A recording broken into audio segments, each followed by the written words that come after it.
নিত্য নতুন আয়োজনে আল হেরা বাংলা ওয়াজ। আমরা বলতে চাই, হাজী শরীয়তুল্লাহর এই বাংলার মাটিতে, হাফিজজির এই বাংলার মাটিতে, শাইখুল হাদিসের বাংলার মাটিতে, শাইখুল ইসলাম আহমদ শফির বাংলার মাটিতে, আল্লামা জুনায়েদ বাবুনগরীর এই বাংলার মাটিতে পৌত্তলিকতার আধিপত্যকে আমরা আর কোনোদিন বরদাস্ত করব না ইনশাআল্লাহ। এই জাতির কপালে ভাগ্যে এরকম সময় শতাব্দীতে এক দুইবার আগমন করে, অতীতেও গিয়েছে, যেটাকে একটি জাতির টার্নিং পয়েন্ট বলা যেতে পারে। যে ওই সময়গুলোতে ইতিহাসের গুরুত্বপূর্ণ বাক বদলের মুহূর্তে জাতি যদি সঠিক সিদ্ধান্ত গ্রহণ করতে পারে, তাহলে সে জাতির ভবিষ্যৎ এবং তাদের আগামী প্রজন্ম কল্যাণ লাভ করে ধন্য হয়। আর ইতিহাসের বাক বদলের সময়ে জাতির কর্ণধার, জাতির নেতৃত্ব যদি সিদ্ধান্ত গ্রহণ করতে ভুল করে, তাহলে তার খেসারত শতাব্দীকাল পর্যন্ত গুনতে হয় গোটা জাতিকে। তাই আজ আমি ইতিহাসের এই ঐতিহাসিক বাক বদলের মুহূর্তে আমি আমার দৃষ্টিতে বর্তমান এই বাংলাদেশের শ্রেষ্ঠ সন্তানদেরকে লক্ষ্য করে আমি বলতে চাই এবং অত্যন্ত আস্থার সাথে বলতে চাই, যদি আমরা এই সময়ে আমাদের সঠিক কর্মপন্থা অবলম্বন করতে সক্ষম হই, নেতৃত্বের হাল যদি আমরা শক্ত হাতে ধারণ করতে সক্ষম হই, আগামীর বাংলাদেশ হবে ইসলামের বাংলাদেশ, আগামীর বাংলাদেশ হবে সিরাতুন নবীর বাংলাদেশ, আগামীর বাংলাদেশ হবে ইনশাআল্লাহ আল্লাহর নবীর আনিত রাজনৈতিক বন্দোবস্ত খেলাফতের বাংলাদেশ। মুহতারাম হাজিরিন, এই জন্য আমাদের সামনে সিরাতুন নবীর একটা গুরুত্বপূর্ণ আদর্শ আমি আজ উপস্থিত এই অডিয়েন্স, এই জনসমুদ্রকে লক্ষ্য করে বলছি এবং পর্যায়ক্রমে আমার গোটা জাতিকেই আমি আমার এই বার্তা ইসলামের পক্ষ থেকে, ওলামায়ে উম্মতের পক্ষ থেকে পৌঁছে দিতে চাই। নবী আকরাম সাল্লাল্লাহু আলাইহি ওয়াসাল্লামের সিরাতের একটা গুরুত্বপূর্ণ শিক্ষা, গুরুত্বপূর্ণ একটা আদর্শ আমি যেই হাদিসের অংশ বিশেষ পাঠ করেছি, এই হাদিস থেকে কিছুটা বুঝে আসে এবং নবীজির নবুয়ত লাভ থেকে শুরু করে আল্লাহর পয়গম্বরের ওয়াফাতুন নবী পর্যন্ত, বেসাতুন নবী থেকে ওয়াফাতুন নবী পর্যন্ত 23 বছরের এই সুদীর্ঘ জীবনে নবীজির অনুসৃত একটি গুরুত্বপূর্ণ নীতিমালা যেটা আমি আলোচনা করছি, সেটা হলো এই: আল্লাহর নবী এসেছিলেন আমরা জানি এমন এক সময়ে, যেই সময়কে ইতিহাসে আইয়ামে জাহিলিয়াত বলা হয়ে থাকে, বর্বরতার যুগ বলা হয়, অন্ধকারের যুগ বলা হয়। সেই অন্ধকার যুগে আল্লাহর নবী নবুয়তের প্রদীপ জ্বাললেন। আল্লাহর পয়গম্বর আল্লাহর পক্ষ থেকে নাজিলকৃত মহাগ্রন্থ আলোকবর্তিকা আল কোরআনের আলো প্রজ্বলিত করার মধ্য দিয়ে জাহিলিয়াত এবং বর্বরতার সকল তিমির অন্ধকার তিনি দূরীভূত করলেন। গোটা বিশ্ববাসী যেই আলোয় উদ্ভাসিত হলো, আল্লাহর পয়গম্বরের সিরাত এবং কোরআনের আলোতেই সারা দুনিয়া সেই জাহিলিয়াতের অন্ধকার থেকে মুক্তি লাভ করেছিল। নবী করিম সাল্লাল্লাহু আলাইহি ওয়াসাল্লাম জাহিলিয়াতকে পরিবর্তন করেছেন, জাহিলিয়াতের সকল অন্ধকারকে দূরীভূত করেছেন, জাহিলিয়াতের সকল বর্বরতাকে আল্লাহর পয়গম্বর তিনি উৎখাত করেছেন এবং জাহিলিয়াতের যত অসভ্যতা, যত অশ্লীলতা, যত পাপাচার, যত অমানবিকতাকে নবী আকরাম সাল্লাল্লাহু আলাইহি ওয়াসাল্লাম অত্যন্ত কঠোরভাবে তিনি দমন করেছেন। এটা ছিল রাসূল সাল্লাল্লাহু আলাইহি ওয়াসাল্লামের সিরাতের অত্যন্ত গুরুত্বপূর্ণ একটা অধ্যায়। লক্ষ্য করেন এদিকে, একটা খুব গুরুত্বপূর্ণ বিষয় সিরাতের। আল্লাহর পয়গম্বর মুহাম্মদুর রাসূলুল্লাহ সাল্লাল্লাহু আলাইহি ওয়াসাল্লাম একদিকে যেমনি ভাবে জাহিলিয়াতের সকল বর্বরতা অমানবিকতাকে অত্যন্ত কঠোর হাতে তিনি দমন করেছেন, অপরদিকে আল্লাহর নবী সেই প্রাচীন কাল থেকে চলে আসা যেই সকল ভালো নীতিগুলো ছিল, যেই সকল ভালো ভালো কর্মকাণ্ডগুলো ছিল, সেগুলোকে আল্লাহর নবী শুধুমাত্র এই কারণে যে সেটা আমার নবুয়তের পূর্ব থেকে চলে আসছে, এই কারণে আল্লাহর নবী কোনো ভালো কর্মকাণ্ডকে, কোনো ভালো আদর্শকে আল্লাহর নবী কখনোই উৎখাত করবেন তো দূরের কথা, সেটাকে অসম্মান এবং অমর্যাদা পর্যন্ত আল্লাহর নবী করেননি। তাহলে আমরা দেখতে পাই নবীজির সিরাতের গুরুত্বপূর্ণ একটা অধ্যায় হলো যে আল্লাহর নবী প্রাচীন কাল থেকে চলে আসা প্রতিটি ভালো আদর্শকে তিনি শক্তিশালীভাবে সমাজে প্রতিষ্ঠিত করেছেন, কিন্তু প্রাচীনকালের প্রতিটি অসভ্যতা, বর্বরতা এবং অমানবিকতাকে আল্লাহর নবী নিজে তার সকল শক্তি দিয়ে তিনি উৎখাত করেছেন। আমি দৃষ্টান্ত হিসেবে এক দুটি কথা বলতে পারি। নবী আকরাম সাল্লাল্লাহু আলাইহি ওয়াসাল্লাম তিনি নবুয়ত লাভ করার আগে থেকে পবিত্র মক্কা নগরীতে বাইতুল্লাহর তাওয়াফের কার্যক্রম চলত। আল্লাহর ঘরের তাওয়াফ করা উত্তম আদর্শ ছিল। আল্লাহর পয়গম্বর নবুয়ত লাভ করার আগে থেকেই মানুষ বাইতুল্লাহ শরীফে আগমনকারী হাজিদেরকে নানাভাবে আপ্যায়ন করাটাকে নিজেদের জন্য গৌরবের মনে করত। আল্লাহর নবী এটাকে আরো বেশি উৎসাহিত করেছেন। জমজমের পানি পান করানোর মধ্য দিয়ে হাজি সাহেবানদের তৃষ্ণা নিবারণ করা, এটা একটা মানবিক কাজ ছিল। আল্লাহর নবী জমজমের পানি পান করানোর এই গৌরবোজ্জ্বল অধ্যায়কে এতটুকু ম্লান হতে দেননি, বরং তিনি জমজমের পানি পান করানোর এই গৌরবময় কার্যক্রমকে আরো বেশি ঊর্ধ্বে তুলে ধরেছেন। বাইতুল্লাহর চাবি বহন করা, বাইতুল্লাহর দরজার চাবি বহন করাটা সম্মানজনক একটা বিষয় বলে জাহিলিয়াতের যুগ থেকেই পরিচিত ছিল। আল্লাহর নবী জাহিলিয়াতের সেই চলে আসা সময় থেকে চলে আসা বাইতুল্লাহর ঘরের দরজার চাবি বহন করার এই মর্যাদাকে তিনি এতটুকু পর্যন্ত তিনি গুরুত্বহীন করেননি, বরং আল্লাহর নবী মক্কা বিজয়ের পরে উসমান ইবনে আবি তালহার হাতে এই চাবি দিয়ে, তার হাতে বাইতুল্লাহর চাবি উত্তোলন করে দিয়ে, তুলে দিয়ে নবী বলেছিলেন, খালিদাতান তালিদাতান লা ইয়ানজিউহা মিনকুম ইল্লা যালিমুন। হে উসমান ইবনে আবি তালহা, আজ আমি তোমার হাতে এই পৃথিবীতে আল্লাহর ঘর বাইতুল্লাহর চাবি তথা মর্যাদার এবং গৌরবের এই প্রতীক তোমার হাতে তুলে দিলাম। তোমার পরে তোমার বংশধর এই চাবি বহন করবে। কোনো অত্যাচারী জালেম ছাড়া কেউ তোমাদের হাত থেকে এই গৌরব এবং মর্যাদা কেড়ে নিতে পারবে না। আল্লাহর কোরআন আল্লাহর নবীর এই নীতিকে সমর্থন দিল। আল্লাহর কোরআন আল্লাহর নবীর এই নীতিকে সমর্থন দিল শুধু নয়, বরং এই নীতিকে আরো মজবুত করে বিশ্ববাসীর সামনে আল্লাহর নবীর এই অনুসৃত আদর্শকে অনুসরণীয় হিসেবে তুলে ধরে আল্লাহ কোরআনের আয়াত নাজিল করলেন, ইন্নাল্লাহা ইয়া'মুরুকুম আন তুআদ্দুল আমানাতি ইলা আহলিহা।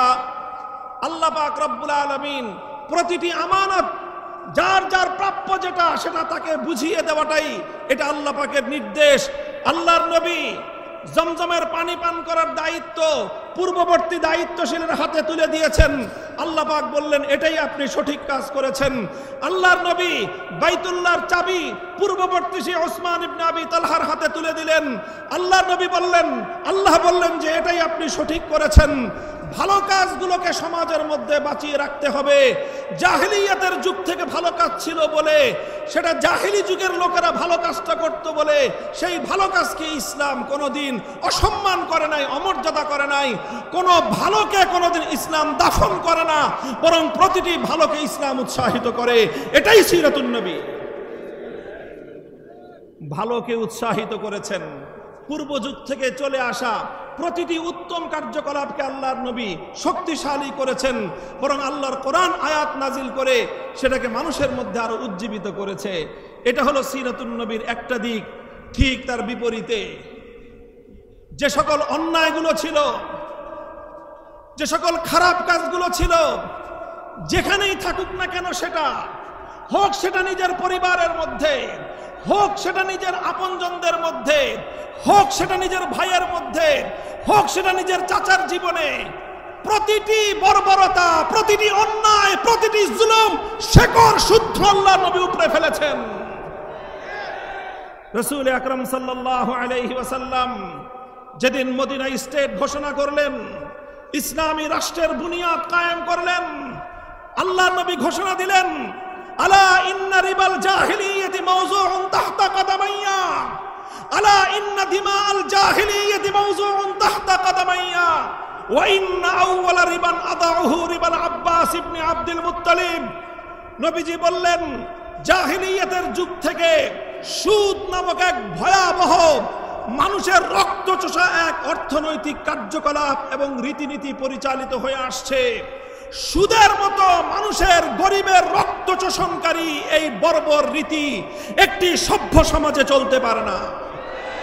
নবীজি বললেন, সুতরাং আজ আমি মুহাম্মদ আরবি ঘোষণা করছি, জাহিলিয়াতের যুগ থেকে চলে আসা সকল সুদের কবর রচনা করলাম আমি মুহাম্মদ আরবির মা পায়ের নিচে। সমস্ত জাহিলি সুদ আজ থেকে দাফন হয়ে গেল। ওয়া ইন্না আউওয়ালা রিবান আদাউহু রিবাল আব্বাস ইবনে আব্দুল মুত্তালিব। ইতিহাসের স্মরণীয় বাণী, নবীজি সর্বপ্রথম সেই সুদ মওকুফ করার কার্যক্রম অভিযান শুরু করলেন আরেকজনের ঘাড়ের উপর দিয়ে নয়, বরং নিজের ঘরের ভিতর থেকে।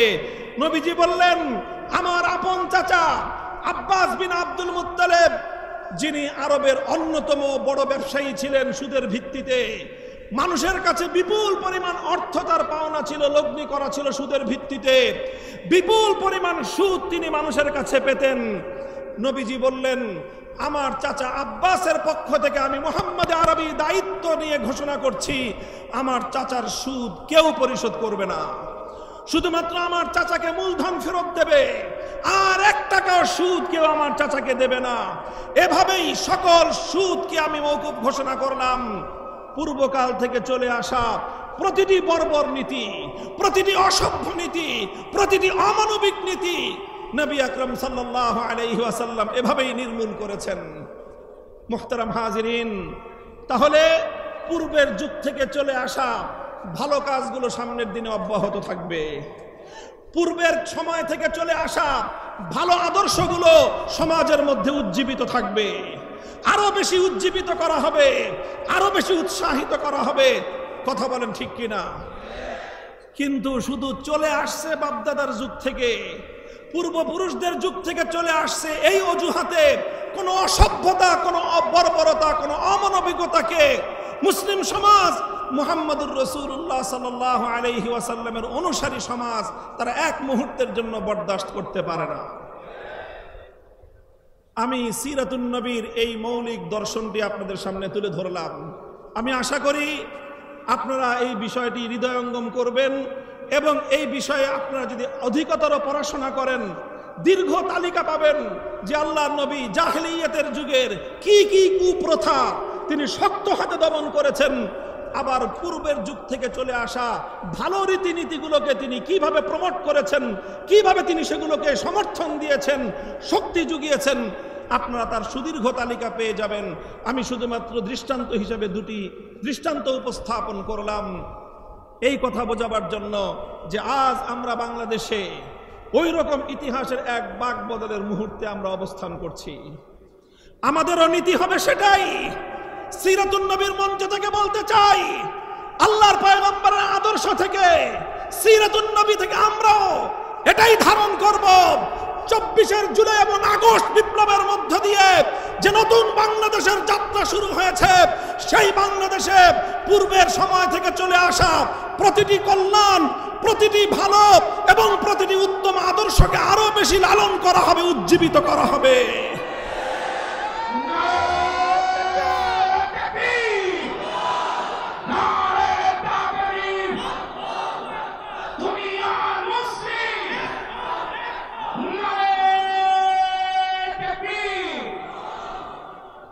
শুধু পূর্ব থেকে চলে আসা ভালো আর উত্তম আদর্শগুলোকে উজ্জীবিত করলেই চলবে না, পূর্ব থেকে চলে আসা সকল বর্বর, অন্যায়, জুলুমের নীতিগুলোকে উৎখাত করতে হবে। বলেন কথা ঠিক না বেঠিক?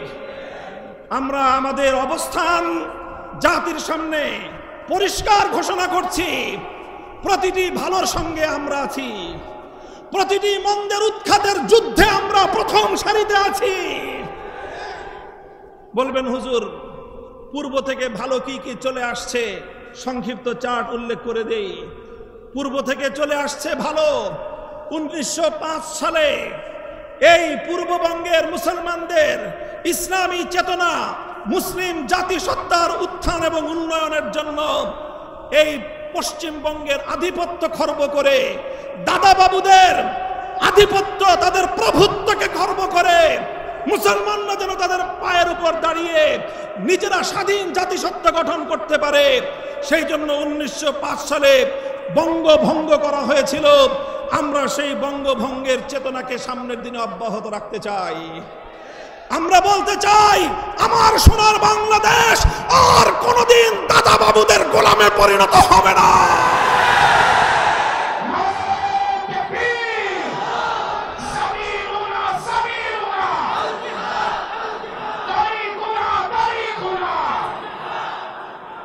আমরা বলতে চাই হাজী শরীয়তুল্লাহর এই বাংলার মাটিতে, হাফিজজির এই বাংলার মাটিতে, শাইখুল হাদিসের বাংলার মাটিতে, শাইখুল ইসলাম আহমদ শফির বাংলার মাটিতে, আল্লামা জুনায়েদ বাবুনগরীর এই বাংলার মাটিতে পৌত্তলিকতার আধিপত্যকে আমরা আর কোনোদিন বরদাস্ত করব না ইনশাআল্লাহ।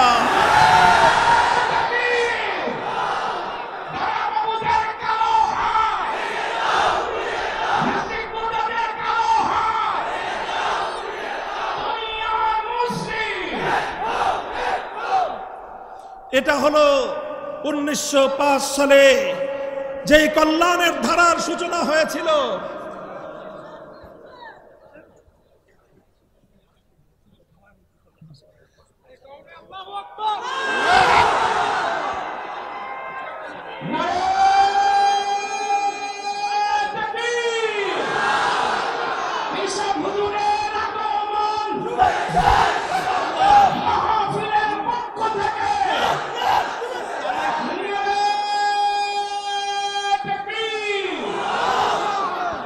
তাহলে আমাদের পূর্বপুরুষরা যেভাবে একটি স্বাধীন মুসলিম জাতিসত্তার উত্থানের লক্ষ্যে কলকাতার দাদা বাবুদের আধিপত্যকে খর্ব করার জন্য সংগ্রাম করে, লড়াই করে এই পূর্ববঙ্গের মুসলমানদের উত্থানের জন্য যেই কল্যাণের ধারা সূচনা করেছিলেন, আগামী দিনেও সেই ধারা আরো শক্তিশালী হবে।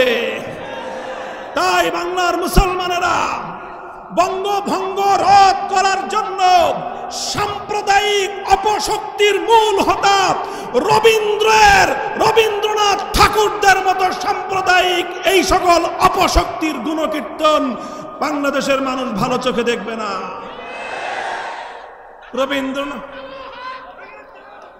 রবীন্দ্রনাথ ঠাকুর সাহিত্যিক মানুষ, তার সাহিত্য পড়বেন, কবি মানুষ, তার কাব্যের অনুসরণ করবেন, কিন্তু তার বস্তা পচা সাম্প্রদায়িক মুসলিম বিদ্বেষী সেই দাদা বাবুদের খবরদারি এবং আধিপত্যের চেতনাকে যদি বাংলার মাটিতে আমদানি করার, আবার নতুন করে পুনর্জীবিত করবার পায়তারা করা হয়, একসঙ্গে বুকের রক্ত দিয়ে প্রতিহত করতে হবে।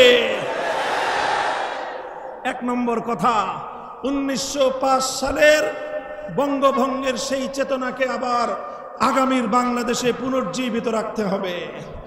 1947 সালে ভারতবর্ষ থেকে ব্রিটিশদেরকে বিতাড়িত করে আমাদের পূর্বপুরুষগণ এই মাটিকে স্বাধীন এবং মুক্ত করেছিল। সেই মুক্ত স্বাধীন মাটিতে সর্বপ্রথম ব্রিটিশ বিতাড়নের বিজয়ের ওই শুভক্ষণে ব্রিটিশ বিরোধী 190 বছরের স্বাধিকার আন্দোলনের বিজয়ের উদযাপনের সময় স্বাধীনতার পতাকা উত্তোলন করেছিলেন আমাদের পূর্বপুরুষ, আমার দাদা উস্তাদ আল্লামা জাফর আহমদ উসমানী রহমতুল্লাহ আলাইহি। কাজী আলেম সমাজ যেভাবে 190 বছর পর্যন্ত ব্রিটিশের বিরুদ্ধে, আধিপত্যবাদী শক্তির বিরুদ্ধে লড়াই করে যেই জাতিসত্তা গঠন করে দিয়ে গিয়েছেন, যে আমানত আমাদের কাছে রেখে গিয়েছেন পূর্বপুরুষদের পক্ষ থেকে প্রদত্ত, সেই আমানতকে রক্ষা করার জন্য জান কোরবান করতে হবে, জানের বাজি লাগাতে হবে। প্রস্তুত থাকবো তো? 1905 সালের চেতনা উজ্জীবিত থাকবে, 1947 সাল উজ্জীবিত থাকবে, 1971 সালে জালিমের বিরুদ্ধে মজলুমের গর্জে ওঠা হাতিয়ারের চেতনা আগামী বাংলার মাটিতে পুনর্জীবিত থাকবে, উজ্জীবিত থাকবে ইনশাআল্লাহ।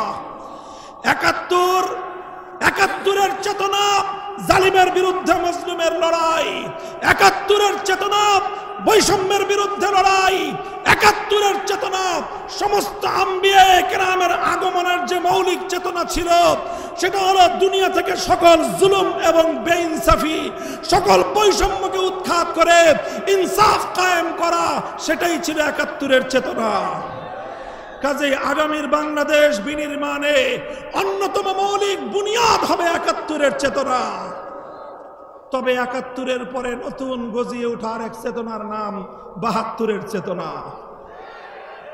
এই 72-এর চেতনার অর্থ হলো 7 কোটি বাঙালি মানুষের লড়াই এবং মুক্তির সংগ্রামের মধ্য দিয়ে শত সহস্র শহীদের বুকের রক্ত দিয়ে অর্জিত 9 মাসের মহান মুক্তির সংগ্রামকে ভারতীয় দাদা বাবুদের চরণতলে বলি দেওয়ার চেতনার নাম 72-এর চেতনা।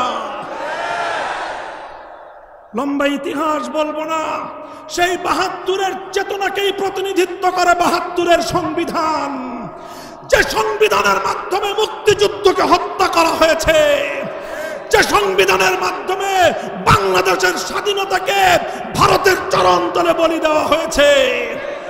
আগামীর বাংলাদেশ 72-এর চেতনার মাধ্যমে 71-এর চেতনাকে হত্যা করার ষড়যন্ত্রকে প্রতিহত করবে ইনশাআল্লাহ। সুতরাং 72-এর ভারতীয় আধিপত্যবাদের চেতনা বাংলাদেশে আর চলতে দেওয়া যাবে না। কথা পরিষ্কার?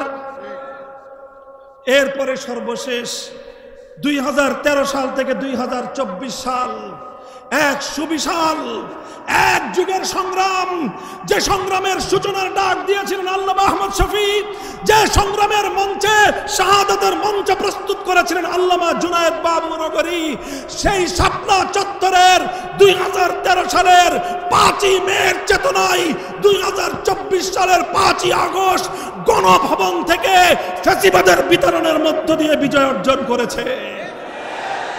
সুতরাং 24-এর চেতনায় ফ্যাসিবাদ বিরোধী আন্দোলন এবং সংগ্রামের চেতনা থেকে যারা হেফাজতের শাহাদাতের রক্তের দাগ মুছে ফেলতে চায়, যারা আল্লাহর পয়গম্বরের সত্যিকার আশিক নবী উম্মতের রক্তের দাগ মুছে ফেলতে হয়, তাদের ইতিহাস বাংলার মাটি থেকে মুছে ফেলতে হবে, মুছে ফেলতে হবে।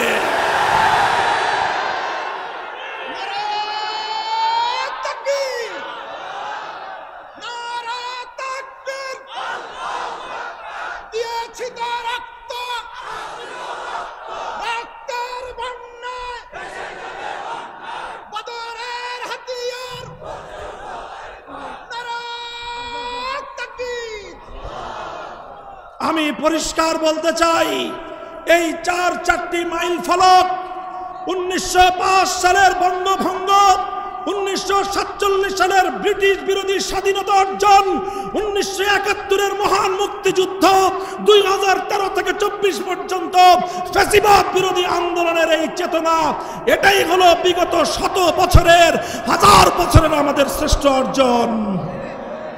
এই অর্জনকে যদি কেউ নেগলেক্ট করতে চায়, ওর জিহ্বা টিনে ছেড়ে ফেলে দিতে পারবেন আপনারা। কেউ যদি এই 4টি চেতনার যে কোনো একটার বিরুদ্ধে বাংলার মাটিতে কথা বলবার দুঃসাহস দেখায়, আপনারা ওর বিরুদ্ধে অবস্থান করে প্রতিহত করবার ঘোষণা দেবেন। নাম উল্লেখ করলাম না, অনেকে অনেক নামে আখ্যায়িত করে। আমি শুধু বলতে চাই, ফজলুর রহমান সাহেব, মনে রাখবেন, বাংলার মাটিতে আমরা ভাড়াটিয়া হিসেবে থাকি না। রক্ত দিয়ে কেনা, নিজের বাপের রক্ত দিয়ে কেনা মাটিতে বসবাস করি আমরা। এখানে আমরা অনেক রক্ত দিয়ে 1905 সালে বঙ্গভঙ্গ করেছিলাম, অনেক রক্ত দিয়ে ব্রিটিশদেরকে বিতাড়িত করেছিলাম, অনেক রক্ত দিয়ে 71-এর মুক্তিযুদ্ধের মঞ্চ প্রস্তুত করেছিলাম, রক্ত দিয়েছি শাপলা চত্বরে, রক্ত দিয়েছি জুলাই বিপ্লবে। সুতরাং আমার রক্তের সঙ্গে যদি কেউ গাদ্দারি করতে চায় তার জিভ আমি টেনে ছিঁড়ে ফেলবো।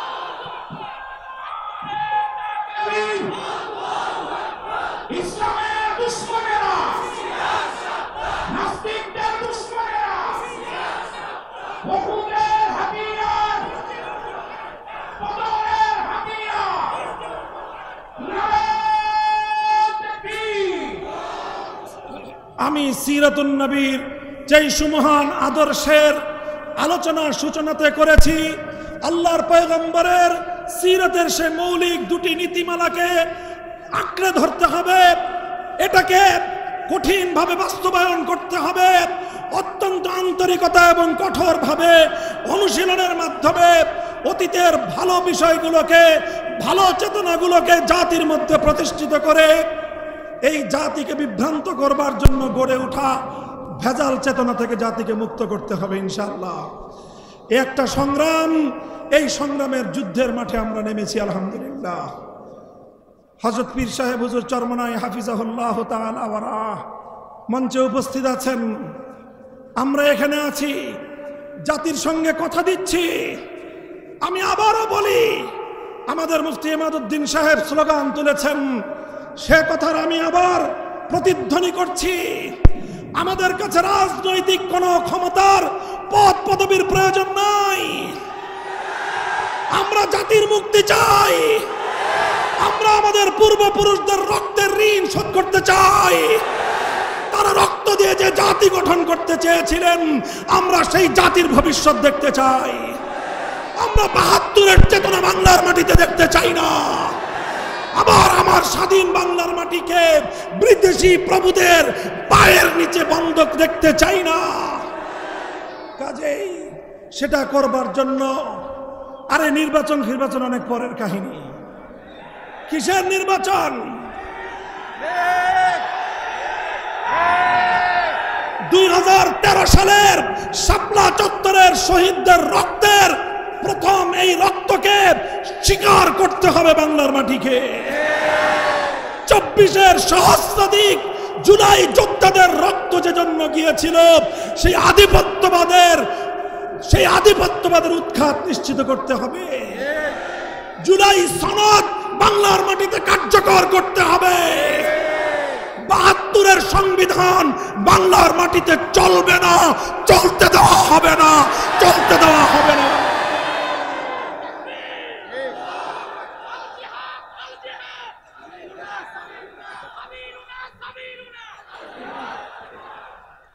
কাজেই আমি বাংলাদেশের সকল রাজনৈতিক পক্ষগুলোকে পরিষ্কার ভাষায় আমাদের বার্তা স্পষ্ট ভাষায় দিয়ে দিচ্ছি, ৭২ আর ২৪-এর যে সংঘাত, ওই সংঘাতে আমাদের আপোষ করার কোনো সুযোগ নাই। ২৪-এর রক্তের সঙ্গে গাদ্দারি করে যারা আবার ৭২-এর বাকশালী ব্যবস্থার দিকে ফিরে যেতে চান, আপনারা যদি শহীদ জিয়াউর রহমানের নাম মুখে উচ্চারণ করেন, তাহলে আপনাদের আরেকবার উজু করা দরকার। কাদেরকে উজুর মাসলা শিখান? নিজের পূর্বপুরুষদের, নিজের দলের পূর্বপুরুষদের আদর্শ থেকে আপনারা বিচ্যুত হয়ে এ জাতির সঙ্গে ধোঁকাবাজি করবার রাজনীতি বাংলার মানুষ সহ্য করবে না। এছাড়া আসেন, আমরা অন্য কোনো কিছু নিয়ে আপনাদের সঙ্গে টানা হেঁচড়া হবে না, কিন্তু ২৪-এর বিপ্লবের পরবর্তী বাংলাদেশে ৭২-এর সেই বাকশালী ব্যবস্থা বাস্তবায়ন করতে গেলে আমাদের বুকের উপর দিয়ে, আমাদের লাশের উপর দিয়ে করতে হবে। আমরা জীবন দেব, রক্ত দেব, রক্তের সাগর বইবে, কিন্তু ২৪-এর বিপ্লব ব্যর্থ হতে দেব না ইনশাআল্লাহ। বাংলাদেশে আর সেই সকল স্বৈরাচারীদের ভাস্কর্য নামক মূর্তি স্থাপন হতে দেওয়া হবে না। সেই সঙ্গে এটাও বলে দেই, জুলাই যোদ্ধাদের নামে অথবা আমাদের মহান শহীদদের জন্য রাষ্ট্রীয় স্থাপনায় ভাস্কর্য নির্মাণ করবার বিপজ্জনক খেলা কেউ খেলবার চেষ্টা করবেন না। মনে রাখবেন, যদি আমাদের প্রাণ প্রিয় কলিজার টুকরা শহীদ আবু সাঈদ অথবা মুগ্ধদের যদি কেউ ভাস্কর্য নির্মাণ করতে চান, সেই ভাস্কর্যের সঙ্গে আমাদের সেই আচরণই হবে শেখ মুজিবুর রহমান সাহেবের ভাস্কর্যের সঙ্গে যে আচরণ করেছিলাম। অথবা কেউ যদি শহীদ প্রেসিডেন্ট জিয়াউর রহমানের নামে কোন ভাস্কর্য রাষ্ট্রীয় স্থাপনায় বসাতে চান, সে ভাস্কর্য জীবন দিয়ে প্রতিহত করব, ভেঙে গুড়িয়ে দেব।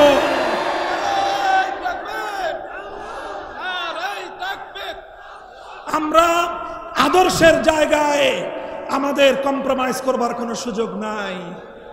ক্ষমতা নিতে চান নিয়ে নেন, সংসদ নিতে চান অতটা আমরা আপত্তি করব না, কিন্তু আমাদের আদর্শের জায়গায় হাত দিলে হাত সহি সালেম বাড়িতে ফিরতে পারবেন না ইনশাআল্লাহ। এই জিন্দা আছেন তো? মাথায় কাফনের কাপড় বাঁধো, আবার জুলাইয়ের চেতনায় উজ্জীবিত হও, আবার শাপলার হাতিয়ার নিয়ে মাঠে নামতে হবে, মাঠে নামতে হবে, মাঠে নামতে হবে।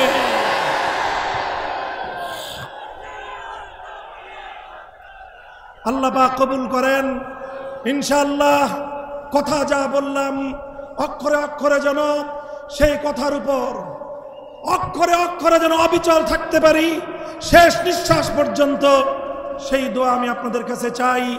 আমাদের কথা যেন আমরা রক্ষা করতে পারি। আল্লাহ যেন আমাদের আগামীর বাংলাদেশকে ইসলামের অনুকূল বাংলাদেশ হিসেবে কবুল করেন। সিরাতুন নবীর সুমহান আদর্শের আলোকেই আগামীর বাংলাদেশকে আমরা গড়ব। নাসরুম মিনাল্লাহি ওয়া ফাতহুন করিব ওয়া আখিরু দাওয়ানা আলহামদুলিল্লাহি রাব্বিল আলামিন।